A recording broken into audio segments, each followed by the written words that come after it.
কালকে আবার রাজ্যপালকে পদত্যাগ করিয়েছে, দেখেছেন দেখেছেন নির্বাচনের 1 মাস আগে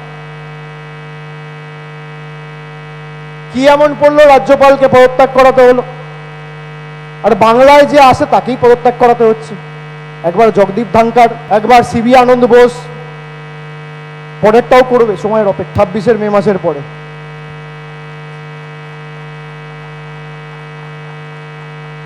কি এমন হলো? তার কারণ যেন তেন প্রকারে বাংলা দখল করতে হবে। তা বাংলা যদি দখল করতে হয়, ভাই যাও 10 কোটি মানুষের ভোট নিয়ে এসো, মানুষ ভোট দেবে, মানুষ ঠিক করবে বাংলার মুখ্যমন্ত্রী কে হবে। বিজেপির সবাই লোক হবে না, বুথে বসার লোক নেই, পার্টি অফিসে যাওয়ার লোক নেই, মিছিলে হাঁটার লোক নেই, পোস্টার মারার লোক নেই, হোর্ডিং লাগানোর লোক নেই, এজেন্সিকে দিয়ে পতাকা মাতে, আর এরা দিবা স্বপ্ন দেখছে বাংলা দখল করবে।